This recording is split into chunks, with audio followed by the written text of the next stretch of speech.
त्रिपुरारी त्रिपुरांतकारी भानु शशे भूमि सुतो बुधश्च गुरुश्च शुक्र शनि राहु केतव कुर्वन्तु सर्वे मम सुप्रभातम। श्री गुरुदेव दत्त श्री स्वामी समर्थ। सुप्रभात मंडळी, अध्यात्म कलियुगातल्या चॅनलवरती मी वैदिक ज्योतिषी गणेश शास्त्री शुक्ल आपल्या सर्वांचे स्वागत करतो। मित्रांनो, हे अध्यात्म कलियुगातले चॅनल आजपर्यंत जर अजूनपर्यंत आपण सबस्क्राईब केले नसेल, फक्त कुठल्या तरी व्हॉट्सअप ग्रुपवरती लिंक घेऊन आपण ते पाहत असाल तर मित्रांनो प्लीज आपण हे चॅनल सबस्क्राईब करा, बेल आयकॉन दाबा, शेअर करा, लाईक करा, जेणेकरून सर्वप्रथम जो व्हिडिओ अपलोड होईल तो आपल्याला डायरेक्ट पाहता येईल, नोटिफिकेशन येईल, ग्रुपवर येण्याची वाट पाहावी लागणार नाही। मित्रांनो, कधी कधी कामाच्या गडबडीत हे झालेले व्हिडिओ मी इतर ग्रुपमध्ये किंवा व्हॉट्सअपवरती शेअर करण्याचा वेळ मिळत नाही किंवा लक्षात असत नाही, त्यामुळे कदाचित तो आपल्याला पाहता येत नाही, मग आपल्याला मेसेज करावे लागतात। जर आपण स्वतः तो लाईक केला असेल, सबस्क्राईब केला असेल आणि बेल आयकॉन दाबलं असेल तर तो आपल्याला मिळू शकतो। तर मित्रांनो, आपण हे आपले चॅनल सबस्क्राईब करा। आपले प्रेम मला मिळत आहे, आपण स्वामी समर्थ श्री गुरुदेव दत्त असा जे लिहितात कमेंटमध्ये, त्यामुळे मलाही उत्साह येतो। मित्रांनो, आम्ही सुद्धा खूप कष्टाने हे व्हिडिओ करतो, याचा नक्की लाभ घ्या। हे साप्ताहिक राशी भविष्य असणार आहे, हे 7 ते 13 ऑक्टोबर 2024 चे असणार आहे, नक्की पहा।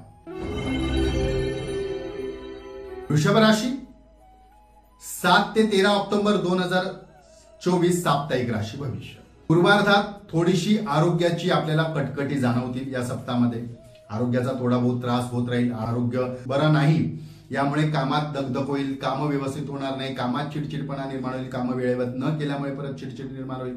तर आरोग्यामुळेच खूप साऱ्या कटकडी या सप्ताहात सुरू होऊ शकतात, म्हणजे जास्त होऊ शकतात। तर आरोग्याची विशेष काळजी घ्या।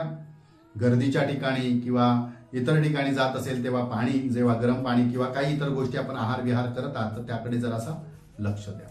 आपल्या आप्त वर्गाकडनं आपल्याला चांगले सौख्य लाभणार आहे। आपल्या येणाऱ्या अडचणींवर आपण मात करू शकाल। आपल्या आप्त मित्रांमुळे, आपल्या नातेवाईकांमुळे, यांच्या मदतीमुळे आपल्याला लाभ होणार आहे आणि त्यांच्या मदतीमुळे आपल्या अडचणी सुद्धा दूर होणार आहेत। त्यामुळे नातेवाईकांशी बोलताना, व्यवहार करताना जरा जपून करा, त्यांचे मन दुखावेल किंवा आपल्यापासून ते दुखावले जातील अशी कुठलीही घटना घडू देऊ नका किंवा अशी वातावरण निर्माण करू नका, याची आपण काळजी घ्या। कुटुंब सौख्य चांगले मिळेल, चांगले असेल। आप्तजनांबरोबर एखाद्या यात्रेचे आयोजन नियोजन कराल किंवा धार्मिक स्थळी जाल किंवा जाण्याचा योग येईल किंवा आपण यात्रेला जाल आणि त्यांच्यासोबत वेळ घालवल्यामुळे, यात्रेला गेल्यामुळे, गेट टुगेदर झाल्यामुळे थोडंसं मतभेद दूर होतील आणि त्याचबरोबर एकोपा सुद्धा वाढणार आहे आणि तो वाढण्यासाठी सुद्धा आपण विशेष प्रयत्न करा, कारण त्यातून आपल्याला लाभ सुद्धा होणार आहे। या सप्ताहात आपल्यासाठी शुभ तारखा असणाऱ्या 12 आणि 13, शुभ अंक असणाऱ्या 7 आणि रंग असणाऱ्या क्रीम कलर, याचा आपण लाभ करून घ्या। आपल्या राशीप्रमाणे आपल्याला जी ह्या सप्ताहामध्ये रेमेडीज करायची आहे, तर आपल्याला माहिती आहे की सध्या आता नवरात्र उत्सव सुरू आहे आणि नवरात्र उत्सवामध्ये आपण ज्या ज्या काही देवी उपासना करतो त्याचा आपल्याला लाभ होतो। जर आपल्याला अभ्यासात अडचणी येत असतील तर आपण सरस्वतीची उपासना करा, या कुंदेंदू हा जो श्लोक आहे तो म्हणा किंवा प्रज्ञाविवर्धन स्तोत्राचा रोज पाठ करा। धनासंबंधित एखादाचा प्रश्न असेल तर आपण महालक्ष्मीष्टकाचा पाठ करा किंवा महालक्ष्मीष्टक दिवसातून 8 वेळा म्हणण्याचा प्रयत्न करा।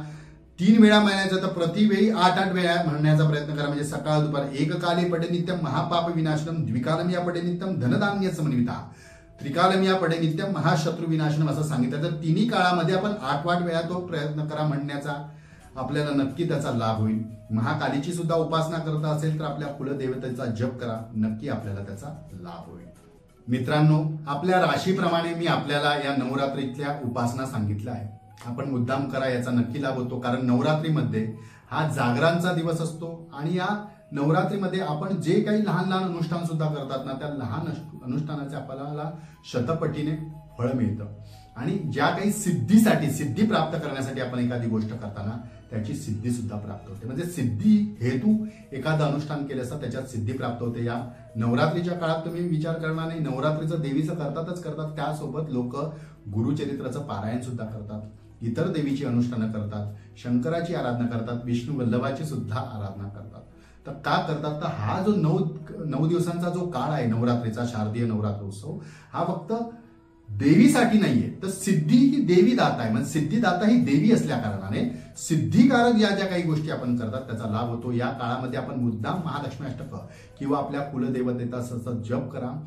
या महालक्ष्मी अष्टक जर सिद्ध झाले तर त्याचा आपल्याला भरपूर लाभ होतो लक्ष्मी प्राप्तीसाठी. मित्रांनो, अजूनपर्यंत हे आपले चॅनल आपण सबस्क्राईब केले नसेल तर सबस्क्राईब करा. जास्तीत जास्त लोकांपर्यंत मित्रांनो शेअर करा. त्यांच्या आयुष्यात ज्या काही अडचणी असतात त्या अडचणी दूर होतील, त्यांना, तुम्हाला आणि मलाही त्याचा लाभ होईल. चला तर पुढच्या आठवड्यात नक्की भेटूया याच ठिकाणी ह्याच वेळी. तोपर्यंत सर्वांना धन्यवाद आणि हे नवरात्री शारदीय उत्सवाच्या दसऱ्याच्या पुन्हा एकदा आपल्याला हार्दिक शुभेच्छा.